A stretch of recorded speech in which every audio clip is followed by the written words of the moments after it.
that focuses on value. I'm Judith West, and our guest today is Marie Vil-Young, founder of At Your Service Events. Though you call it a little more, with a little fancier twist. What do you call yourself? We're at Votre Service Events. It's actually a French phrase, right, and it means at your service. Okay, it sounds a little chicer than mine, but I'll call you at your service. At okay, your service. Marie, I read about you. We read about you on in a Wall Street Journal article about weddings, the grief with weddings and the costs of weddings. And in that article, I was very surprised to read that the average wedding can cost up to $25,000. That sounds high to me. Is that what your experiences have shown? Well, according to the wedding report and other reports out there, the cost of wedding on the lower side is $19,000-ish. On the lower end, yeah. On the lower side, but again, the average cost for a wedding, especially up here in the Northeast, you would definitely expect to spend $27,000, $28,000 around really? that. And do people in these economic times have that kind of money? To be honest, actually, we find that our clients are spending probably triple, sometimes quadruple that amount or more. Really? That's probably the average for us is triple times that amount. Well, so does that mean that you have to have a big wedding? You have to be rich to hire a wedding planner like you are? I don't think so, actually. I've always thought, you know, it's the kind of service that anyone can benefit from. Any bride and families who are planning a wedding, they certainly can benefit from the services. So I would not say it's like a luxury item. I don't think it's a luxury item. But however, where the spending happens, it's not just they're splurging on things. It's just generally, you know, our clients, for instance, they're always looking to customize and personalize the wedding. They always want to top somebody else's. Sorta. Sort of, you know. Sorta. And it's like keeping up with the Joneses or something. Somewhat this way, but I also think there is a genuine interest. For example, the brides who hire us, a lot of times they want an eclectic space. They don't want the same old thing that perhaps my mom did or their mom did. They want something different, whether it be, you know, on a rooftop, whether it be it's in a vineyard. Sometimes it's even at home, and people have misconceptions about weddings at home being a lot less expensive. It's actually quite not, because you do have to bring in a tent, generator. You may need flooring. You are going to bring in, you know, luxury restrooms. Yeah, and then you redecorate the house too, or something. Yeah, well, most of the time when we're doing a wedding at home, we're not touching that home. We're bringing it out on the outside, so we have to bring in tents. Do you do that in the winter on the outside? Actually, we're planning a birthday party coming up really quick in a few weeks. And that will be in the winter, and it's a tented affair. And so again, we bring in heaters, we bring in generators, bring in restrooms, and you know, it's a huge tent for almost 300. Yeah. Again, you can sort of bypass a lot of these things with flooring, and there are ways to bypass. Right. Yeah. Okay, so, but I do think that sometimes folks overspend on weddings in the belief that they want this to be some magical day. By the time a future husband and wife get to you, have they settled many things, or do you find that you're dragged into some family strife or between the Fockers? Oh God, love that movie, by the way. Yeah. I have found, yes, there has been instances where I'm sort of playing psychologist and I am caught in the middle. And what I think one way to avoid, so there are different ways to avoid these situations, but one way I would say is, you know, the couple themselves have to have these, you know, certain conversations already about what he or she wants, what are the priorities, what are the things that are important to each person, and whether there are going to be compromises, and settle on that first. They settle this among themselves, I think they should settle it themselves, and among the in-laws and exactly. all that stuff. Right. And also, to what's important is sometimes if it's, you know, issues coming from the, I don't know, the bride's side, maybe her mother is trying to hijack the guest list or something, and she wants to add more guests. And I think one way to avoid that is the bride has to have that conversation with her mom and says, Mom, you know, this is what my fiance and I discussed, and here is what we've decided, you know. Sometimes you say hijack. Sometimes these moms, I think, are frustrated that they didn't have a good wedding themselves, and do you ever find that that they're replanning what they would have liked to have for their wedding?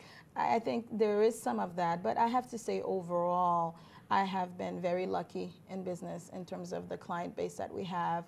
I have not, in many cases, I've not had to deal with these situations of, you know. So if you have a couple that comes to you, or I have a couple that really want to have a nice, memorable wedding, but they are not willing to spend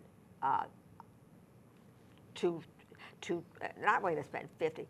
They want to keep it at a reasonable number. They don't want to mortgage themselves for a big wedding. Give me some of the basics that they can do to have a pleasant, good time affair without putting themselves in trouble financially. Okay. I think when you're planning a wedding, there are probably one of the three major elements that I see that will, the cost will escalate from there is, number one, it's your guest list.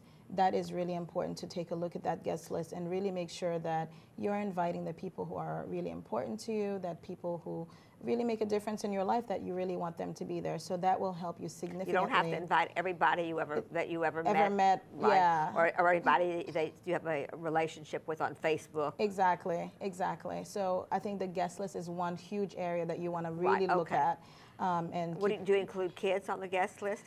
Or not. It's up to you. I think those are personal decisions. Sometimes there are a lot of children in the family, and it's difficult to cut them out completely. Or you don't even want to sometimes. Or sometimes they're your siblings and your little nephews and nieces, and it's hard to cut them out. Right. So I would say the guest list is a good start, a place to look. Number one thing to do is control your guest list. Control your guest list. Number two would be formality of the wedding. By that I mean whether you're going to have something buffet style, whether you're going to have a cocktail style reception. These things are things that will make a big difference in terms of your budget and the food costs. Let me just stop with that. You know, I've gone to fairs where there's a cocktail hour with alcohol and hors d'oeuvres and things before the wedding, and it seems to me that sets too frivolous a tone for something that should really be taken very seriously. It's a lifetime commitment.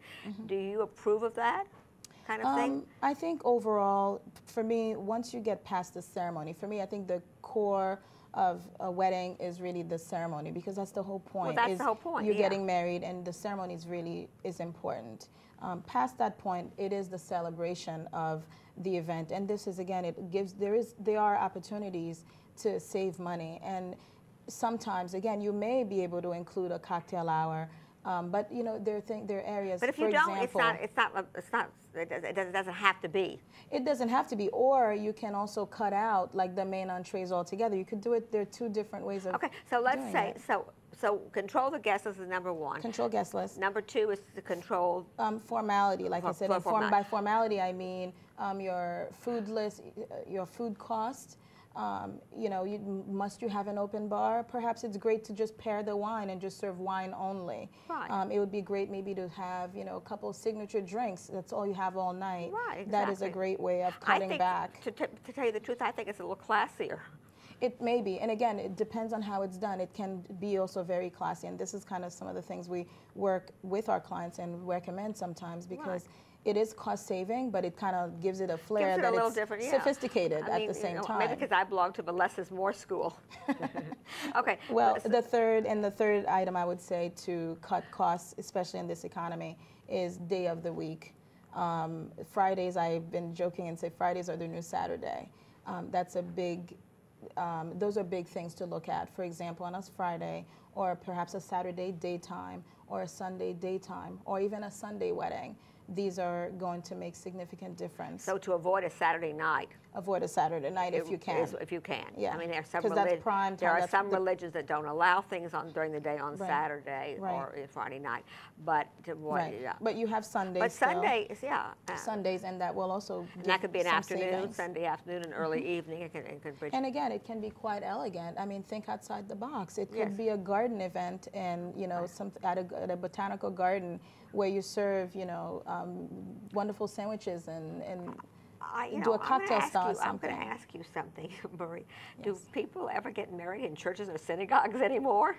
I mean, it Yes, used to absolutely. be, yeah, and I used to think that was a really nice way to do it. Our clients still do. Our clients still do. I don't. It seems as though Yeah. the invitations I get are, for, as you say, these more All in exotic one. places, you Yeah, know, all that you in have to one. travel all over to find. No, our clients still do. We do see at least 50–60% of our client base do get married in churches. Yeah, like. What about, do you assist in the wedding dress, or that's not your? The gowns? These are gowns. In some cases, yes. Is there a way to really save money with that? Trunk shows. Yeah. Trunk shows are very important. And I see that, you know, there's lots of sites that resell wedding gowns. I don't think, and I see also that some popular price retailers have opened up stores, bridal departments. Yeah. You can definitely save money in the areas. And again, relationship matters in the industry, and we have developed some great resources. So we do. So you guys have you as event planners have resources for bridal gowns too. Absolutely. So is business good? Are folks getting married? Folks are absolutely getting married.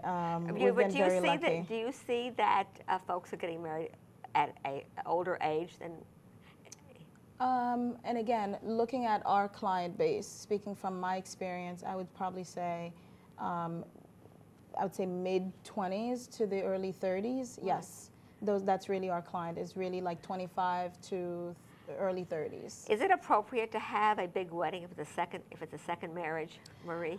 My opinion on that is I think it's your wedding, and I think it's important that you decide what you want. Perhaps the first time around you couldn't afford to do some of the things that you wanted to do, or that's a good point. Perhaps, you know, things were going on with your family that didn't allow you to have the kind of day that you want. And the second time around, I say, why not? I think you should enjoy it equally. We just had a wedding, and the bride was a little older, 52. And so as the groom was, he was also older. So these are folks in their 50s? They're in their 50s, and I mean, they were just absolutely in love, and just, they really deserve. Was it her first wedding?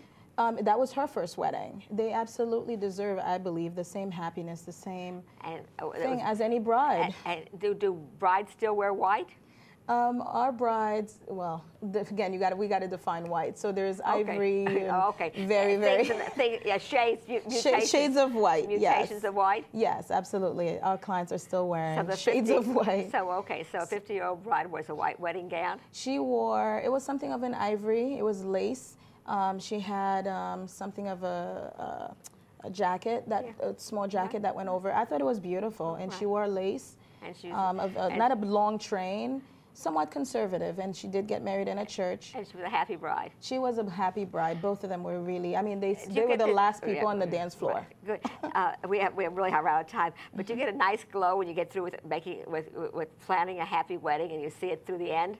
I do, and I am a sucker for weddings, and I have to say I do cry at my weddings. It's probably embarrassing, but I do. You're a sucker for romance. I do. I think it's very, it's an exciting time. Well, you gave us a good point of view and a good preview of what to expect. Thanks very much for being on the show. Well, thank you for having me. I'm Judith West, and you're watching Getting Your Money's Worth. Thanks for watching.